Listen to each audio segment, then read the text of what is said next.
마태복음 1장 18절부터 25절까지 말씀 제가 먼저 한 절 읽고 교독하실 텐데요. 마태복음이 신약 성경에 있습니다. 제일 앞에 있습니다. 제가 먼저 읽고 교독하시겠습니다. 예수 그리스도의 나심은 이러하니라. 그의 어머니 마리아가 요셉과 약혼하고 동거하기 전에 성령으로 잉태된 것이 나타났더니 그의 남편 요셉은 의로운 사람이라 그를 드러내지 아니하고 가만히 끊고자 하여 이 일을 생각할 때에 주의 사자가 현몽하여 이르되 다윗의 자손 요셉아 내 아내 마리아 데려오기를 무서워하지 말라. 그에게 잉태된 자는 성령으로 된 것이라. 아들을 낳으리니 이름을 예수라 하라. 이는 그가 자기 백성을 그들의 죄에서 구원할 자이심이라 하니라. 이 모든 일이 된 것은 주께서 선지자로 하신 말씀을 이루려 하심이니 이르시되 보라 처녀가 잉태하여 아들을 낳을 것이요 그의 이름은 임마누엘이라 하리라 하셨으니 이를 번역한즉 하나님이 우리와 함께 계시다 함이라. 요셉이 잠에서 깨어 일어나 주의 사자의 분부대로 행하여 그의 아내를 데려왔으나 아들을 낳기까지 동침하지 아니하더니 낳음에 이름을 예수라 하니라. 아멘.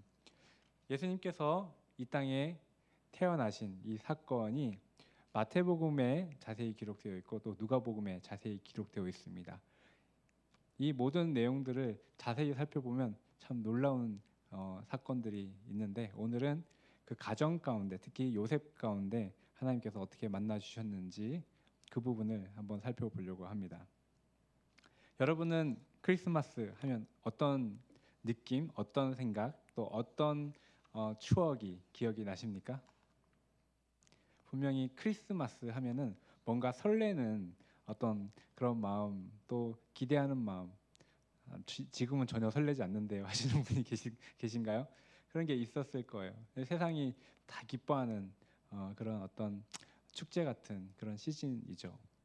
저는 개인적으로 크리스마스 때 크리스마스 이브날 교회에서 여러 가지 행사하는 것들 그런 것도 기억이 나고 또 새벽송 밤에 12시에 교회에서 출발해가지고 그날은 저녁에 모여가지고 계속 놀아요.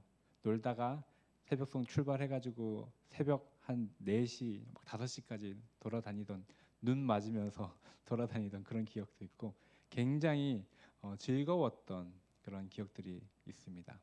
근데 오늘 이제 정말 그 예수님이 태어나시는 그때 그 가정에서 특별히 그 아버지 요셉에게는 이것이 어떤 사건으로 다가왔는지 살펴볼 텐데 요셉에게 예수님의 탄생의 소식은 기쁜 소식이 아니라 인생을 무너뜨리는 문제였어요.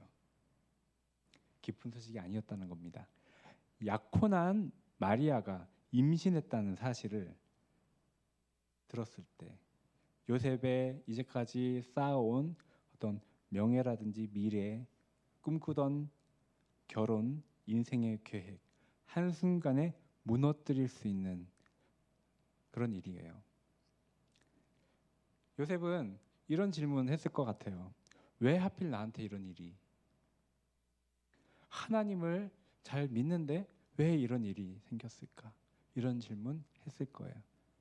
우리가 믿는 사람들 가운데서도 우리 이런 질문 하게 돼요. 하필이 왜 나한테 이런 일이 일어났을까? 하나님을 그래 잘 믿는데 왜 나한테? 이 아기는 문제였어요. 요셉은 충격을 받았을 텐데 지금 이 상황에서 내가 어떻게 해야 될까 곰곰이 생각했던 것 같아요. 그리고 결론을 내리는 것이 19절입니다. 드러내지 않고 가만히 끊고자 하여. 그러니까 마리아가 아직 결혼하기도 전에 임신했다는 이 사실을 문제 삼지 않고 사람들에게 알리고 문제 삼지 않고 조용히 관계를 정리하려고 했다고 해요. 성경에는 이런 요셉이 의로운 사람이라고 말하고 있습니다.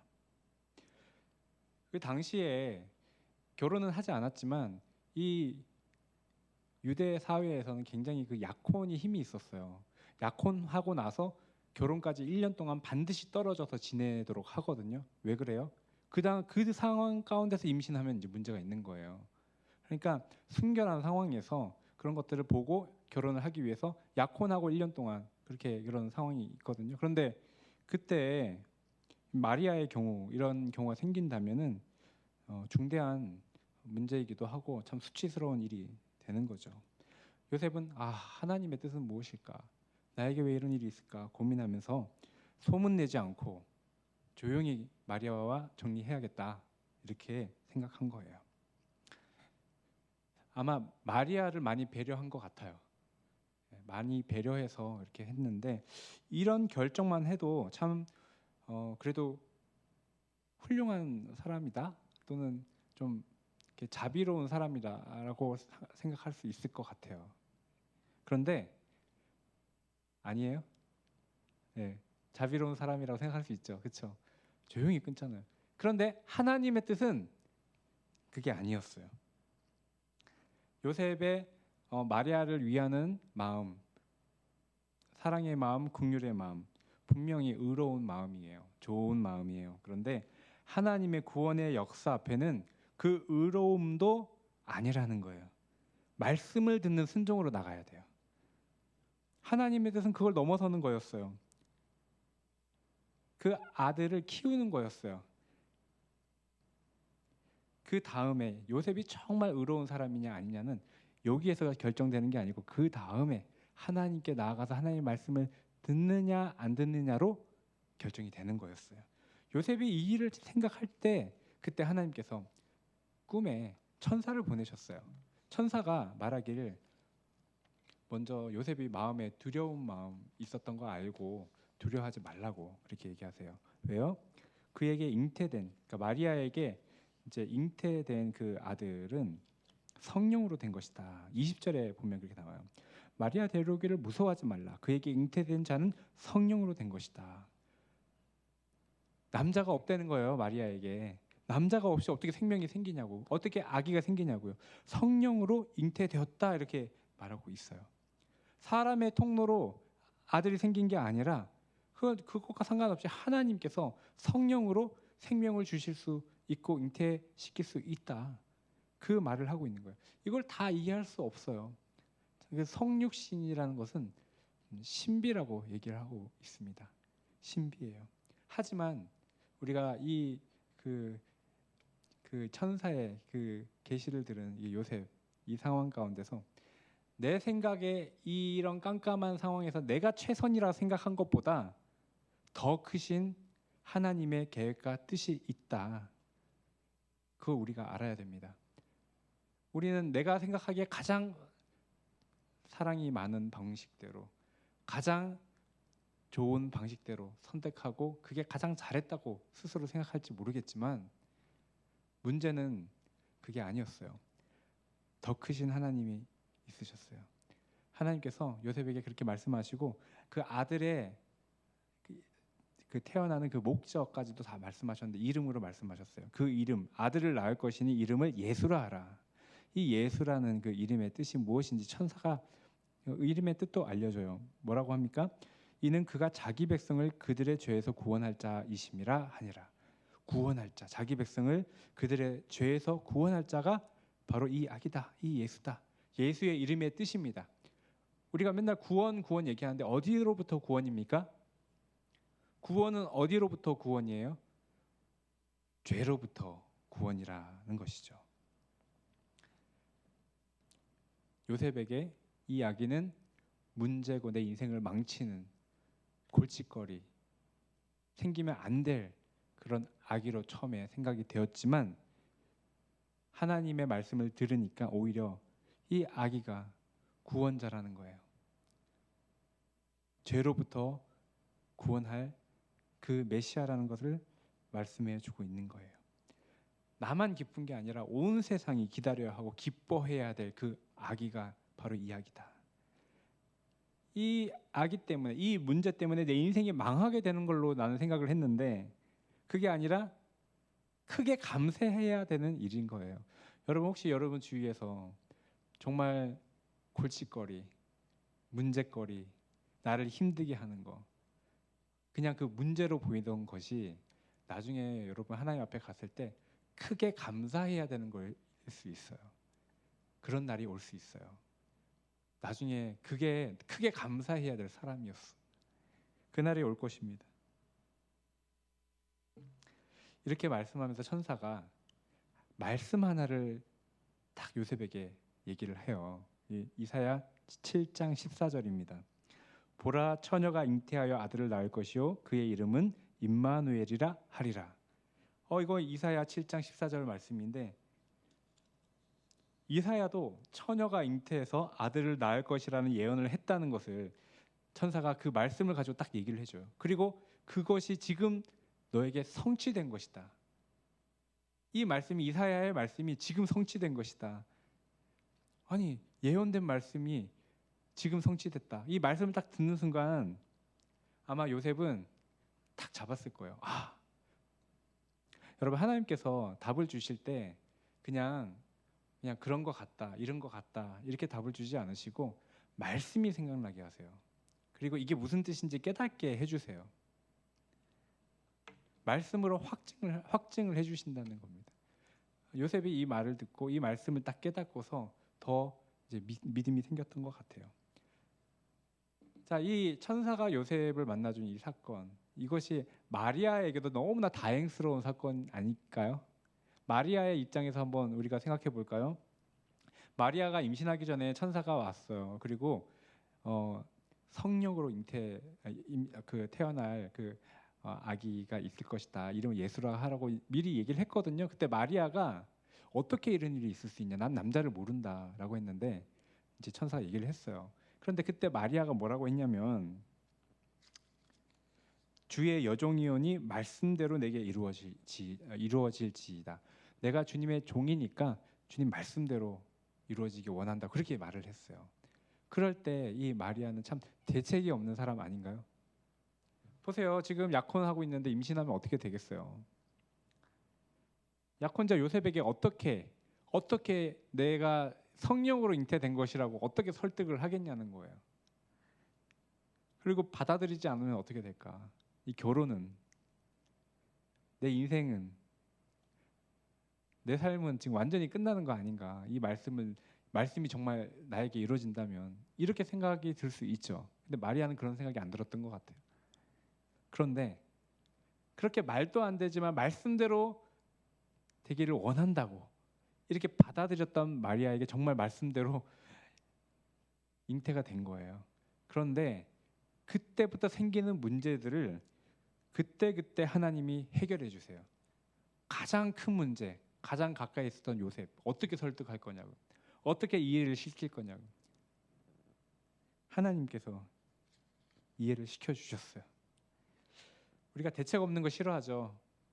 그러다 보니까 믿음으로 살기가 참 힘든 거예요.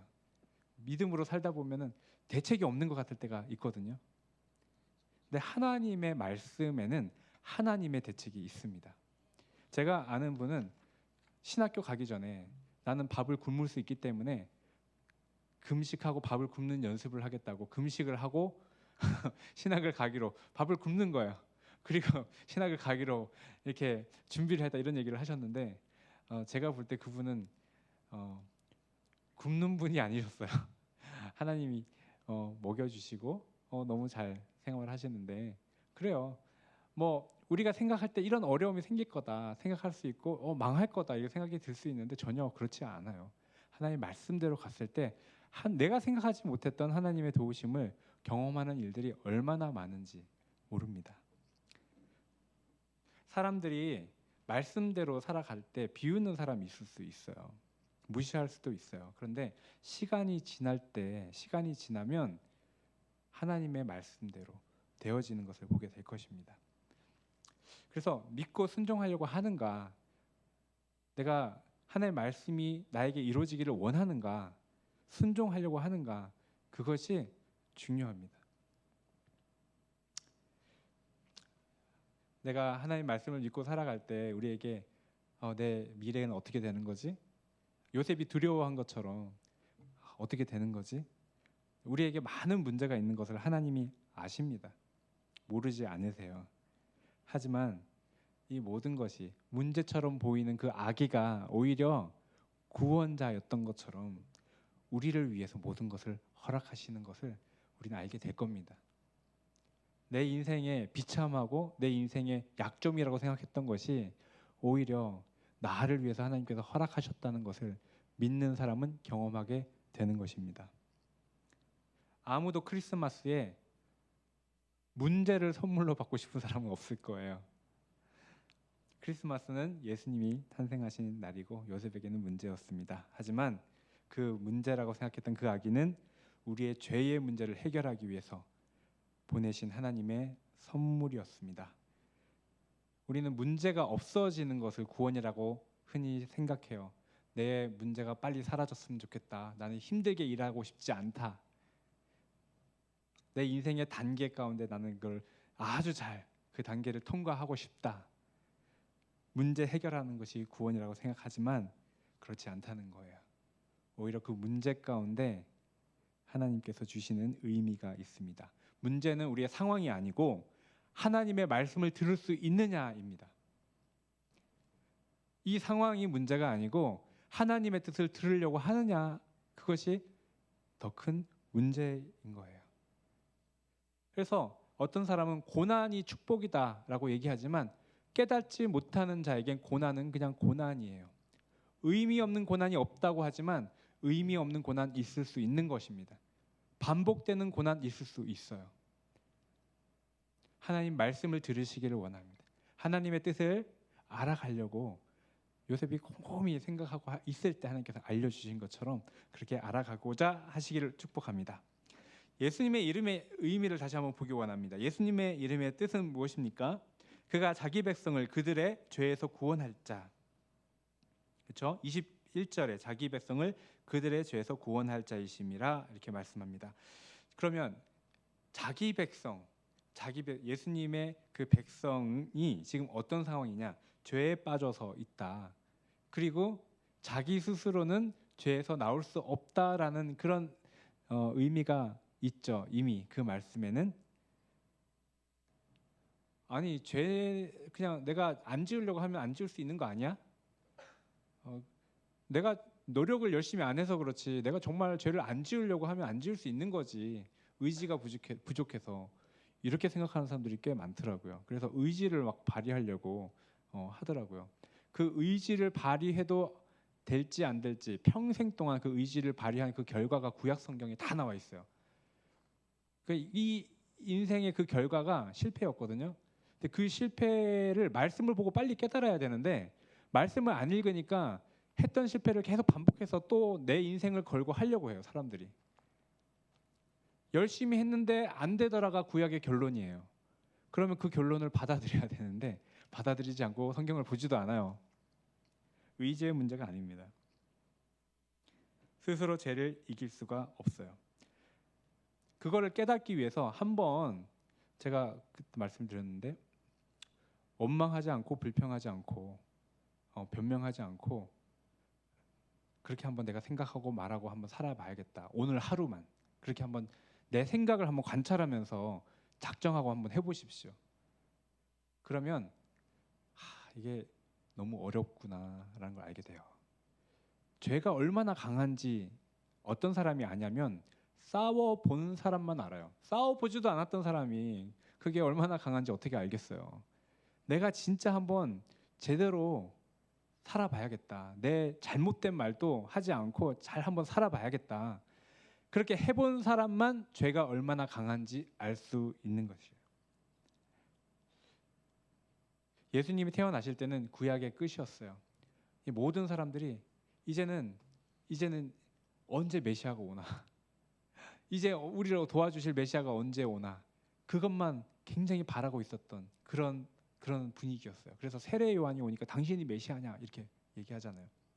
소망이 없는 거예요. 희망이 없는 거예요. 그때 예수님을 보내신 것입니다. 여러분은 여러분의 한계를 느끼고 계십니까? 그래서 도우심을 구하고 계십니까? 그게 너무나 중요하다 말씀드립니다. 23절에 천사가 말씀을 인용했다고 말씀드렸죠. 이사야 7장 말씀입니다. 보라 처녀가 잉태하여 아들을 낳을 것이요 그의 이름을 임마누엘이라 하리라. 이 말씀이 천사가 이제 봐라 이렇게 하면서 이렇게 전해준 그 말씀이거든요.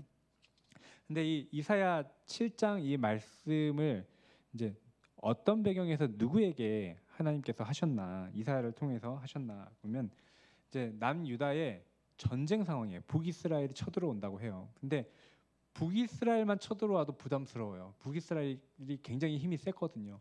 그런데 북이스라엘보다 더 강한 아람과 손을 잡아서 같이 쳐들어온대요. 그러면은 완전히 우리나라를 무너뜨리려고 오는 것이다라고 하는 생각이 드는 거예요. 그러니까 너무 두려운 거예요. 하나님께서는 유다 나라를 쉽게 망하게 두지 않으세요. 왜냐하면 다윗 왕과 약속을 했거든요. 너의 후손이 영원히 왕이 될 것이다, 이렇게 약속을 하셨거든요. 그러니까 즉각적으로 무너뜨리지 않고 계속해서 하나님께서 기회를 주시고 하시는데, 하나님의 약속은 생각하지 않고 지금 상황이 이 쳐들어오면 우리는 그냥 끝난다, 그것 때문에 지금 두려움에 떨고 있을 때 이사야가 가서 이렇게 얘기하는 거예요. 염려하지 말으라고. 염려하지 마.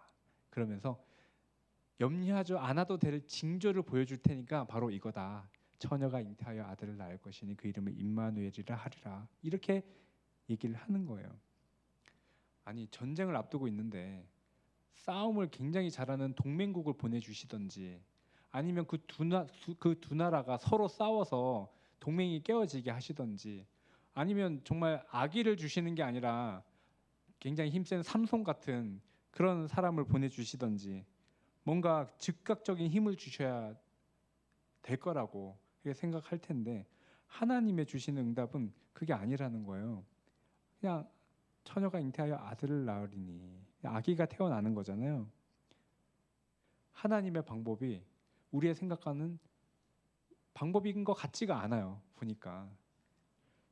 근데 우리 죄에서 구원받아서 하나님과 정말 교통하고 하나님과 관계 가운데 나아가서 살아가는 이 삶을 하나님께서 하실 때 그 방법이 우리가 생각하는 것과는 다르다는 거죠. 사람들은 공부를 할 때 딱 데드라인을 정하고 이 공부에서 이 성적을 받으려면은 어떻게 공부를 해야 될지 계획을 짜고, 그리고 굉장히 열심히 이제 이 정도는 공부해야 된다, 열심히 이제 공부하죠. 간단한 시험은 간단하게 공부해도 되지만은 정말 어려운 시험은 1년 전부터, 아니 훨씬 전부터 아침부터 저녁까지 공부하면서 준비를 하잖아요. 왜냐하면 그렇게 준비해야지 이제 붙을 수 있으니까. 건물을 지을 때 이 건물을 지으려면 돈이 얼마나 필요한지, 재료비가 얼마인지, 재료가 지금 가격이 시세가 어떤지 다 계산해서 건물을 짓는 걸 시작하잖아요. 그냥 무작정 시작하진 않죠. 전쟁할 때도 마찬가지인 거죠. 근데 죄의 문제에 대해서는 그렇게 생각하지 않아요. 죄의 문제를 너무 쉽게 생각해요. 죄는 우리 영혼과 우리 마음을 망치고 우리 영원한 운명까지도 지옥에 끌고 갈 수 있는 능력이 있다는 거예요. 이 죄의 문제를 어떻게 해결해야 될지 계산을 하지 않아요. 우리는 예수님이 우리를 죄에서 구원하신다는 거 알고 있습니다. 맞습니다. 그런데 죄에 대해서 구원해 주셔서 감사하다고 하면서 여전히 죄를 짓고 살아요. 죄에 대해서 구원해 주셔서 그걸 확실하다고 얘기를 하는데 여전히 죄 가운데 있다는 거예요. 그렇게 사는 것은 왜 그런가? 내가 죄를 지어도 예수님은 나를 구원하시는 분이야. 구원의 능력이 있는 분이야. 예수님 이름 자체가 그렇죠. 그런데 우리가 알아야 될 것은 뭐냐면 죄는 능력이라는 거예요. 죄도 능력이 있는 거예요. 그래서 우리가 죄를 짓고 죄에 빠져 있을 때 우리는 죄의 능력을 경험하고 있는 거예요. 거기서 우리가 나올 수가 없는 거라는 거예요. 그러면 예수님을 통해서 하나님이 하시는 것은 거기에서 나올 수 있는 능력을 경험케 하신다는 겁니다. 그런데 죄에 빠져 있으면서 예수님은 우리를 구원하시는 분이야라고 얘기하고 있는 분의 문제는 그 능력을 자기에게 적용하고 있지 않기 때문에 그래요. 내 삶에 적용하고 있지 않는 거예요. 계속해서 이 문제를 가지고서 주님을 바라보시고 주님 앞에 회개하고 나아가시기를 원합니다. 그 능력이 우리 성도님 가운데 역사하는 그런 경험이 있기를 원합니다. 날마다 그 능력으로 살아가시기를 축복합니다. 네, 제가 앞에 말씀드렸죠. 많은 사람들이 자기 힘으로 이기려고 해요. 자기 힘으로 뭔가 잘 이제 죄를 이기고 이제 뭐 구원의 길을 모색해요. 그래서 어떤 분은 철학책을 보기도 하고, 교회 다니시는데 불교책을 보시는 분은 뭐예요? 왜냐하면 찾고 싶은 거야, 진리를. 자기 어떤 그 굳은 그 의지를 가지고서 이 문제를 해결하고 꾸준히 노력을 하려고 계속 하는데, 그 정도로는 이길 수가 없다는 거. 인간의 열정이나 심지어 눈물이나 사랑이나 감정을 통해서도 정말 하나님 안에 아름다운 그 열매를 맺을 수가 없다. 그래서 예수님이 이 땅에 오신 것입니다. 예수님은 우리를 어떻게 구원하시는가? 지금 우리는 예수님의 이름의 뜻을 살펴봤어요. 그런데 예수님의 이름이 두 개가 있습니다. 첫 번째 이름은 살펴봤어요. 예수예요. 두 번째 이름이 있어요. 두 번째 이름은 무엇입니까? 23절에 임마누엘, 이름을 뭐라고 한다고요? 임마누엘이라 하리라. 그 말씀이 지금 예수님에게 성취했다고 얘기하고 있기 때문에 임마누엘도 예수님의 이름입니다.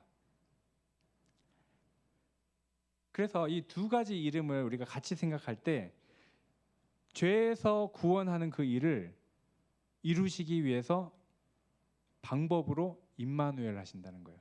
함께 하시는 방법을 사용하신다는 겁니다. 제가 죄에서 승리하고 이기고 하나님과 동행하는 삶을 살 때 어려운 점 얘기하면서, 이거는 공사하는 것과 같다, 뭐 공부하는 것과 같다, 전쟁을 하기 전에 이렇게 준비하는 것 같다, 이 죄는 능력이 있다, 이렇게 말씀드렸는데, 아기에게도 능력이 있어요. 사람에게도 능력이 있어요. 무슨 얘기냐면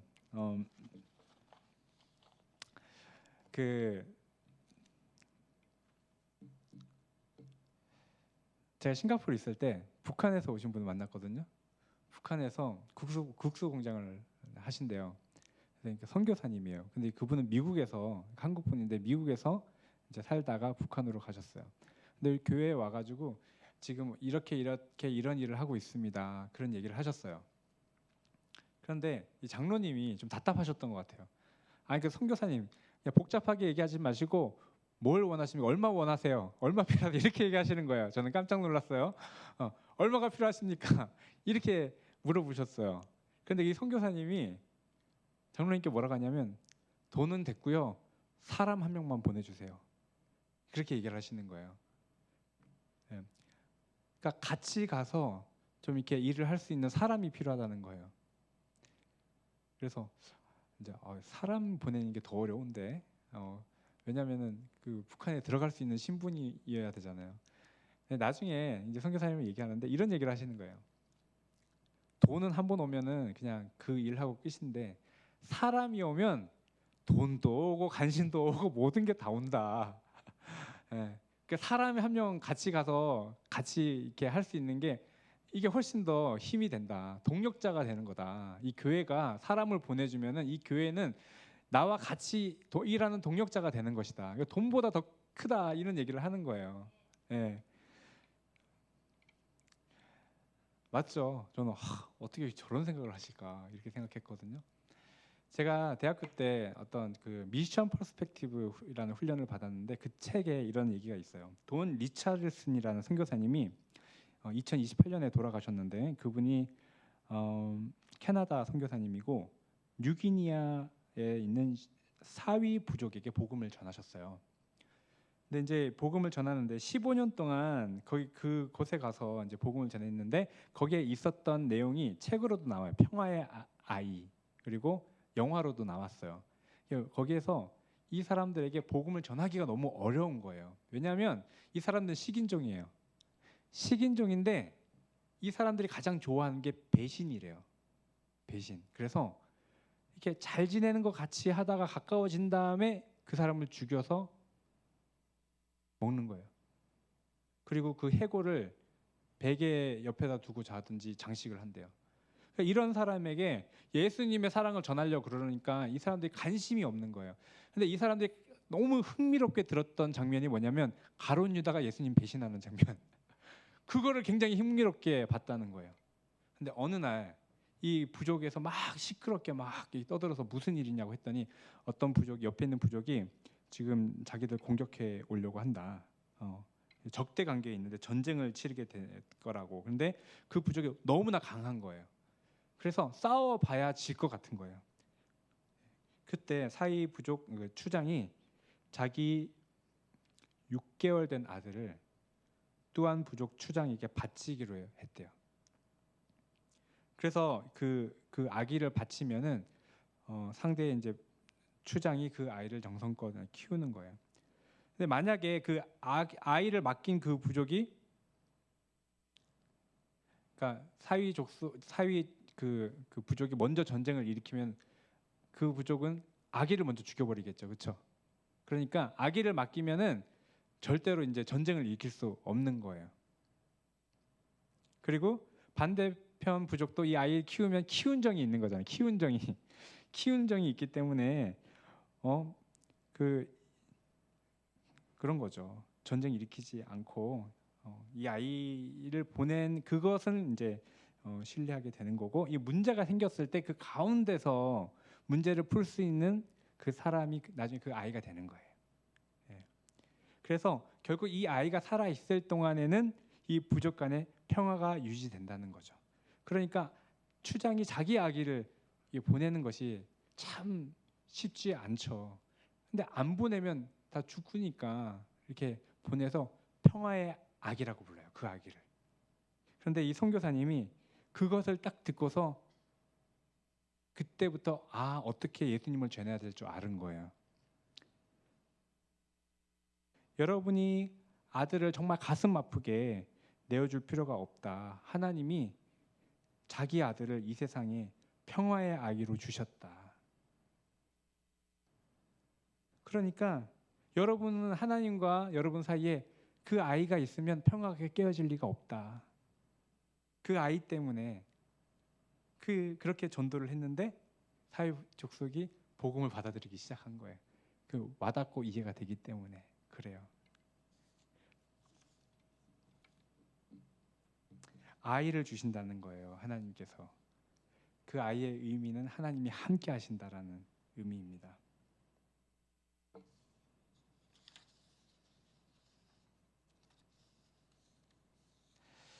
임마누엘이라는 의미는 하나님이 우리를 도와주신다가 아니에요. 우리를 도와주신다가 아니고 하나님이 지금 엉망인 이 사회 가운데, 이 당시에 이 지금보다도 훨씬 더 깜깜한 시대에 하나님이 함께 하신다는 거예요. 임마누엘의 의미는 지금 우리와 하나님이 함께 계시다는 거예요. 우리 보고 뭘 하라는 것도 아니에요. 뭘 하라고 하는 게 아니라 우리는 이게 필요하고 저게 필요하고 필요한 게 너무 많잖아요. 이루고 싶은 것도 있고 하고 싶은 것도. 근데 임마누엘이라는 것은 정말 너에게 필요한 것이 무엇이냐라고 질문하고 있는 거예요. 정말 너에게 필요한 것이 무엇이냐. 그리고 또 하나, 하나님은 어디에 계시냐. 여기에 대한 답이에요. 전쟁 가운데 있는 나라도 있고 가정 가운데 분란이 있거나 또 여러 가지 어려운 가운데 있는 모든 인생의 영역에서 너무 다양하잖아요. 문제들도 많고. 그런데 하나님이 내가 함께 한다라고 답을 주신 거예요. 그게 답이에요. 이 역사의 주도권이 하나님께 있기 때문에 그렇습니다. 하나님은 하나님이 원하시는 모든 것을 다 사용하실 수 있는 하나님이세요. 우리가 뒤에 계속 보면은 하나님은 모든 것을 다 사용하세요. 역사도 다 사용하시고 하나님의 뜻을 이루는 것을 볼 수 있어요. 하나님이 계시면 모든 것에 다른 것은 다 상대적인 그런 가치를 가지게 되는 것입니다. 하나님이 계시기 때문에 내 삶이 내가 원하는 내 뜻대로 되어지는 것 같지 않지만 이 삶은 살아볼 만한, 경험할 만한 신비가 되는 거예요. 구원은 어떻게 일어나느냐? 하나님이 함께 하심으로 일어납니다. 예수님이 오셨죠. 그리고 그분은 우리를 위해서 죽으셨어요. 모든 걸 다 주셨어요. 우리를 위해서. 그리고 지금 믿는 이들 가운데 성령으로 함께 하세요. 그것을 믿고 바라보는 거예요. 구원은 하나님이 함께 하심으로 일어납니다. 누가 예수님의 백성이냐? 누가 그분의 백성이냐? 예수님의 아버지 요셉은 그 천사가 전해준 그 말씀을, 그 얘기를 믿었어요. 믿었는지 안 믿었는지 어떻게 알아요? 그 말씀 믿었는지 안 믿었는지 어떻게 합니까? 24절에 요셉이 잠에서 깨어 일어나 주의 사자의 분부대로 행하여 그의 아내를 데려왔어요. 그리고 25절에 아들을 낳기까지 동침하지 아니하더니 나음의 이름을 뭐라고 한다고요? 이름을 예수라 하니라. 천사가 알려준 대로. 이름 짓기 참 어렵긴 하거든요. 그래도 아버지가 이름 놓고 굉장히 고민 많이 하잖아요. 그런데 요셉은 믿었던 거예요. 그래서 가장 믿기 힘든 그 남편 요셉이 믿었기 때문에 다른 사람은 말할 것이 없는 거죠. 예수님께 바르게 반응하는 그 사람이 그분의 백성이 됩니다. 우리가 노력으로 안 되고 힘으로도 의지로도 안 된다고 해서 의지를 발휘하지 말자, 뭐 그런 얘기가 아니에요. 하나님이 이루신다는 겁니다. 하나님이 우리와 함께 하심을 믿고 그분과 동행하시기를 원합니다. 그분을 부르시기를 원합니다. 부르세요. 예, 뭐 남들이 이상하게 보면 안 볼 때 주님 도와주세요 부르세요. 가까이 계셔요. 예, 우리 안에 계십니다. 그래서 기도하세요. 하나님, 나 잘 모르겠습니다. 찾으세요. 말씀을 믿고 기도하는 거예요. 임마누엘, 하나님 우리와 함께 하신다. 그걸 믿고 기도하는 것입니다. 하나님과 동행할 때 우리 가운데 능력이 역사하는 것이에요. 날마다.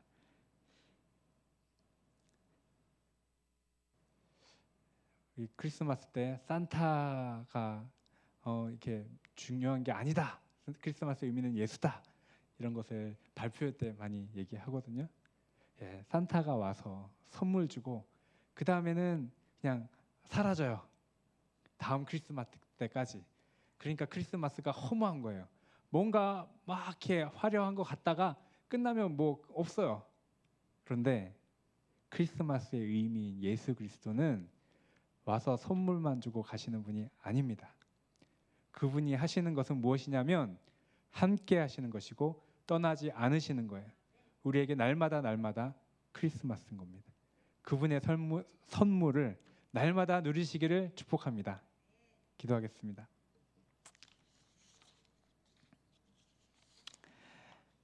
하나님, 요셉이 생각했던 내 인생을 무너뜨리는 그 문제가 아니었습니다.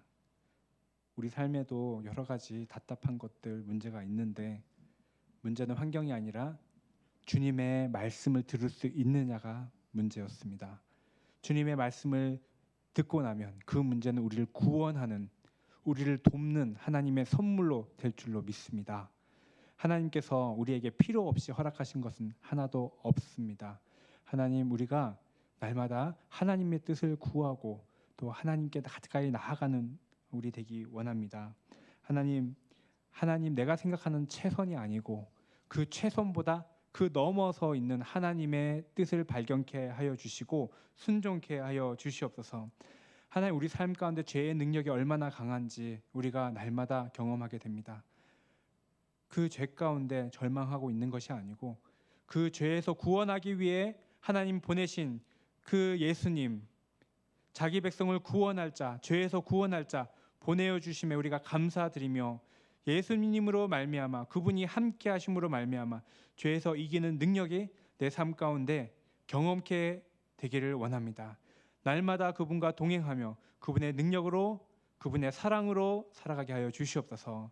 예수님 이름으로 기도드립니다. 아멘.